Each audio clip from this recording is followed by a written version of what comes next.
Sir, இடதுசாரிகள் வந்துட்டு இணைந்து வர்ற லோக்கல் பாடி எலெக்ஷனை தனித்து போட்டியிடறதுக்கு அதிக வாய்ப்பு இருக்குன்னு மிஸ்டர் வீரபாண்டியன் அவர் சொல்லியிருக்காரு. அது உங்கள் கருத்து என்ன? இல்லை அவர் எங்கே சொன்னார்னு தெரில.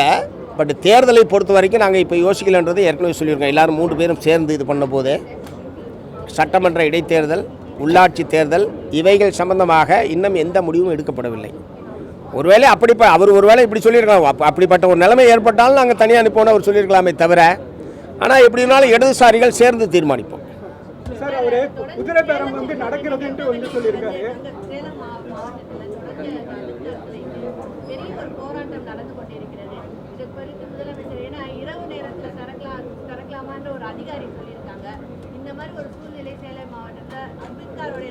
அதாவது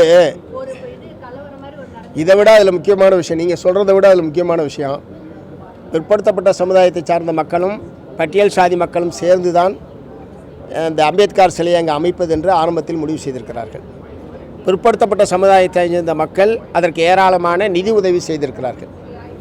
சிலை அமைக்கப்பட்ட போது அம்பேத்கர் கால் மேல் கால் போட்டு கொண்டு உட்கார்ந்துருக்கிறார் என்பது தான் அதில் இருக்கிற பிரச்சனை. அவங்களுக்கு சிலையாக கூட அம்பேத்கர் கால் மேலே கால் போட்டுக்கிட்டு உட்காரக்கூடாது அப்படின்னா எந்த அளவுக்கு சாதிய பாகுபாடும் தீண்டாமை கொடுமையும் கோலோச்சு கொண்டிருக்கிறது என்பதற்கு இது ஒரு சிறந்த எடுத்துக்காட்டு. இந்த சாதிய ஆணவம், சாதிய மனப்போக்கு என்பதற்கு எதிராக தமிழக மக்கள் அணிதிரள வேண்டும். பிறப்போக்கும் எல்லா உயிருக்கும் என்று வள்ளுவர் சொன்னால் அதை போற்றுகிற நாம், ஆனால் சிலையாக கூட ஒருத்தர் கால் மேலே கால் போட்டு ஒரு பட்டியல் சமூகத்தை சார்ந்தவரும் உட்கார்ந்துருக்கக்கூடாது என்கிற அளவுக்கு கொடூரமான ஒரு நிகழ்வாக இருக்கிறது. நாங்கள் ஏற்கனவே வற்புறுத்தியிருக்கிறோம், அந்த சிலை மீண்டும் திறக்கப்பட வேண்டும். அந்த இல்லை அதில் வந்து கோர்ட்டில் இருக்குது அந்த வழக்கு. ஏற்கனவே அந்த சிலை சம்பந்தமான வழக்கு நீதிமன்றத்தில் இருக்கிறது. இதுக்கு இடையில் இது யார் நடந்ததுன்னு தெரில. நீதிமன்றத்தில் வழக்கு நிலுவையில் இருக்கிற போது திறந்தது தான் பிரச்சனைன்னு அவங்க சொல்கிறாங்க. இன்றைக்கு எங்களுடைய தோழர்கள் அங்கே போயிருக்காங்க. முழுமையான விவரம் தெரிஞ்சதுக்கு பிறகு நானே ரியாக்ட் பண்ணுறேன். பட் எப்படி இருப்பினும் அந்த சிலை முறையாக திறக்கப்பட வேண்டும். அதற்கு யாரும் தடை செய்வதை நாங்கள் ஏற்கவில்லை. பழனி கோயில் விவகாரத்தில் அந்த லேண்ட் பிரச்சனை, பழனி கோயில் நிலத்தை வந்து தவறாக பதிவு பண்ணுறாங்க சர்ச்சை எழுந்திருக்கு சார். அவரை வந்து ஒரு 100 கோடி ரூபா மதிப்புள்ள நிலத்தை வந்து அதையும் இதையும் லிங்க் பண்ணி பேசுகிறாங்க. எப்படி பண்ணிப்பாங்க இனாமில்லத்தையும் இப்படி தொடர்ந்து முடியாது? இல்லை, பொதுவாகவே இந்துத்துவ சக்திகள் நாங்கள் கேட்குறது யாருக்கு கேட்குறோம் பட்டா? அங்கே இந்து பக்தர்களுக்கு தான் நாங்கள் கேட்குறோம். கோயில் நிலமாகவே இருந்தாலும் அங்கே இருக்கக்கூடிய இந்து பக்தர்களுக்கு தான் நாங்கள் பட்டா கேட்குறோமே தவிர இந்துக்களுக்கு எதிராக நாங்கள் உண்மையிலே இந்துக்களுக்கு எதிராக இருப்பவர்கள், இந்துக்களை பாதுகாக்கிறேன் என்று சொல்லக்கூடிய RSS, இந்து முன்னணி போன்ற அமைப்புகள் தான் இந்துக்களுக்கு எதிராக இருக்கிறார்கள். ரெண்டாவது, இனாம் நில பிரச்சனை வேறு, பழனி கோயில் நிலம் சம்மந்தப்பட்ட பிரச்சனை என்பது வேறு. இனாம் நிலம் தமிழ்நாடு பூரா இருக்குது. மைனர் இனாம் இருக்குது, மேஜர் இனாம் இருக்குது. குடியிருக்கிறவங்களுக்காக விவசாயம் இருக்காங்க. கோயிலுக்கு அதுக்கு எந்த சம்மந்தமும் கிடையாது. அதில் நாங்கள் ரொம்ப தெளிவாக இருக்கோம். ஆனால் அவங்க இனாம் நிலம் என்றாலே அது கோயிலுக்கானது, அனாதை சொத்து பூரா கோயிலுக்குன்ற மாதிரி அவங்க பேசிகிட்டு இருக்காங்க. ஸோ அதை வந்து நாங்கள் ஏற்கவில்லை. இந்த பிரச்சனையை பொறுத்த வரைக்கும் அந்த சம்பந்தப்பட்ட ரெஜிஸ்ட்ரார் மீது உடனடியாக நடவடிக்கை என்பது எடுக்கப்பட்டிருக்கு. மோசடியாக அது பத்திரப்பதிவு என்று அரசாங்கம் ஏற்றுக்கொண்டு தான் சம்பந்தப்பட்ட பதிவாளர் மீது அவர் பணி நீக்கம் என்பது செய்யப்பட்டிருக்கிறார்.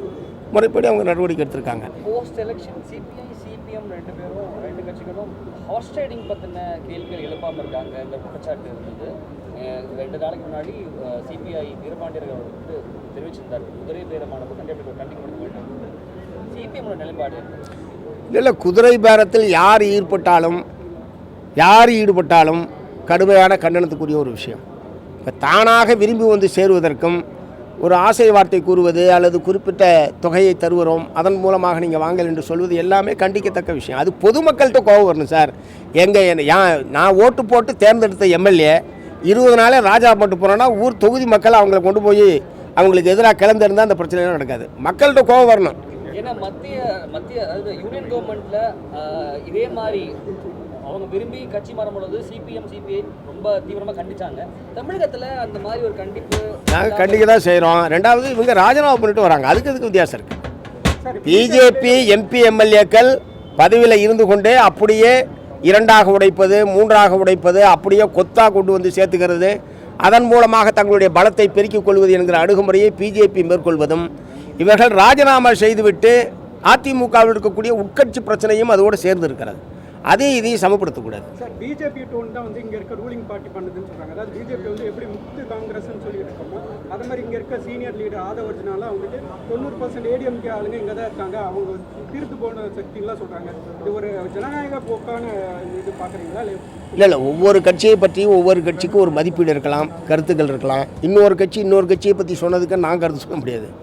பட் எங்களை பொறுத்த வரைக்கும் குதிரை பேரம் என்பது முற்றிலும் தடுக்கப்பட வேண்டும். மக்கள் கேள்வி எழுப்பணும் எம்எல்ஏக்களுக்கு எதிராக. இப்போ என்ன அவசரம் உனக்கு, ஏன் 20 நாளில் ராஜினாமா பண்ணுறேன், ஒரு மாதம் ராஜினாமா பண்ணுறேன்னு தொகுதி மக்கள் கேள்வி எழுப்ப ஆரம்பித்தாவே கொஞ்சம் யோசிக்க ஆரம்பிப்பாங்க. யாராக இருந்தாலும்னா எல்லாரும் உள்ளடக்கம் தானே, எல்லாருமே. திமுக சொந்தமாலாம் ஏற்கனவே சொல்லிட்டோம், நான் திரும்ப ஒவ்வொரு பட்டியலுமா சொல்லுவீங்க. யாராக இருந்தாலும்னா எல்லாம் தான், திமுக டிவிகே எல்லாத்தையும் தான் சொல்கிறேன்.